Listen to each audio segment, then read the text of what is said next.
Hello again. Thanks for joining me on this journey of joy, grief, and authenticity. My name is Hilarie Houghton, and in this episode, I want to address the question, is it safe to grieve on social media? Okay, so I'm just going to dive right into this because clearly I hope that it can be safe to grieve on social media. That's why I'm doing this. But at the same time, I think there are pros and cons, and it's not for everyone, and that's okay. So today I'm really just going to talk about the pros and the cons. And I want to start with the cons because I want to end on a note of hope at the end. So I want to talk about some of the good things that can come from being on social media and being authentic about the pain that you're going through. Okay, so let's be honest about social media for a minute. I think we can all agree that we're all a little addicted to it and that we're all not quite so sure if it's good for us, right? So the thing I think about the most is how happiness right now is a drug. Social media is our addiction to seeing happiness and trying to convey happiness a lot of the time. And it's hard for people to sit in the sad moments, even in real life, person to person, and it's equally hard for them to do that on social media. So I think about that and recognize that social media is often a place where people want to go to get away from it all. And it's really hard for them to see somebody grieve on social media. It's the realities of life, the realities that they're trying to get away from by getting on social media. It's important to view it all through the lens of the idea that everyone is sharing their best moments and very few people are sharing their worst moments. And that's just human nature. I think that's natural, but at the same time, it can make comparisons really difficult and it can be toxic to your soul because you're struggling with the idea that everyone else is so happy. What's wrong with me? Why am I not so happy? In grief education, so to speak, there's a common phrase that people say a lot, and it's the idea that it's okay to not be okay.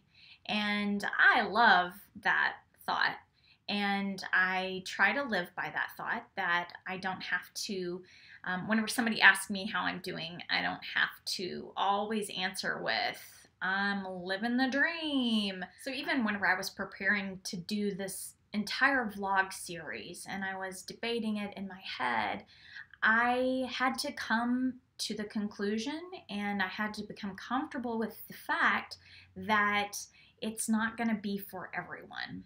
There are some people it's going to help and some people it's not going to be of interest to them. It's not going to be helpful for them.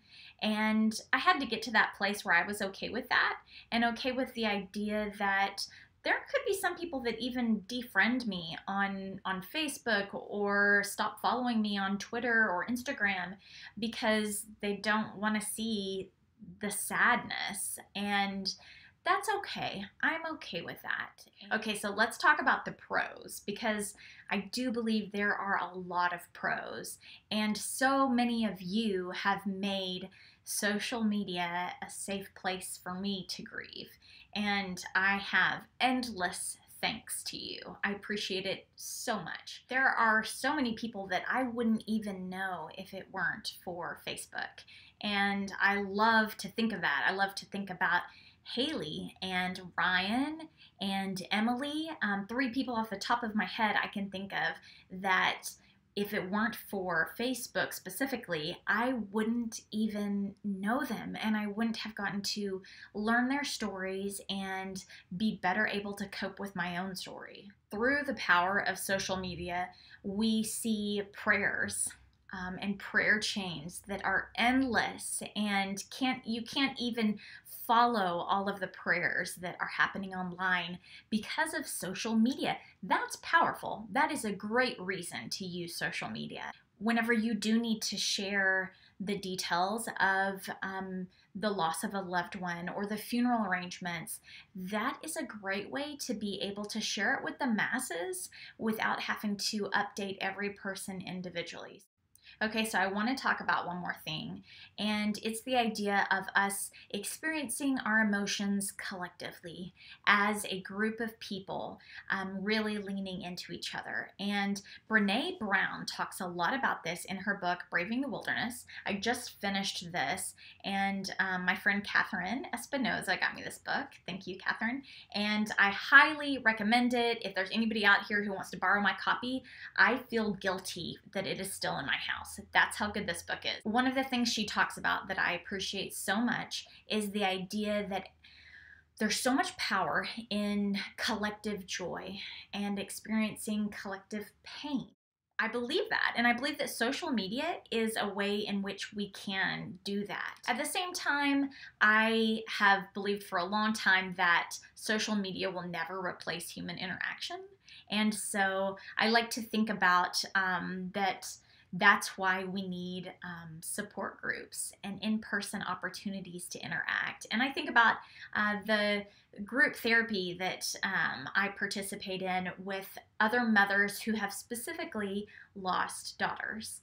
And I have gotten so much joy out of that group. So while social media might not replace human interaction, I do believe that there is still a lot of power in it. And if it's not safe for you to share your feelings on social media broadly, you can still do that within smaller groups. I've joined some groups that are very specific, like Hope Mommies. And there's a Dallas chapter here, and I believe it was created here in Dallas. And I love that these women can get online in a private group on Facebook and share their thoughts. And so many times it's in the middle of the night when a mom is just torn up that she's not holding her baby. It was in those moments where other people couldn't physically be there for me. And yes, I could have picked up the phone and called somebody in the middle of the night. I know I have so many amazing people in my life. I could have done that, but I didn't have to do that because I was able to look at these groups and make comments and scroll through and see what other people were dealing with. I also joined a group for NKH parents. And NKH is the disease that our daughter Hollis died from. And my husband and I are both carriers of this genetic disorder. And it's very rare. And so it's amazing that there is a Facebook group that is specific to parents who have had kids with NKH. How else would I find a group of people who have experienced very similar circumstances as I have with a condition that rare? Okay, so here's a moment where I get really authentic with you guys, and I was not sure if I was going to share this. Even as I'm filming it, I'm not sure that I'm going to include this piece. But I feel like there might be somebody out there who could benefit from this as well. So I'll go ahead and put it out there. I've heard therapists say that it's a great idea to write a letter to your loved one. And I also listened to a podcast a while back about how a country was devastated by a tsunami. And as a result, they kind of created a tradition where they all would go to a phone booth and make phone calls to their loved ones. And so I didn't feel comfortable picking up the phone and talking to Hollis on the phone, and I didn't feel comfortable writing a letter, which I've heard people do before. I just had too much to say, and it was overwhelming at the idea. But I did have moments where I felt there was just a sentence or two that I wanted to tell her, that I wanted to say out loud and wish that she was here to hear it from me. And so I have created a private Instagram account that I use to share those thoughts. And it's like an ongoing letter to her. And it's in photos too. So I like being able to capture a moment in time where I can say, I'm thinking about you right now. It's my way of documenting how I'm feeling and what I'm going through.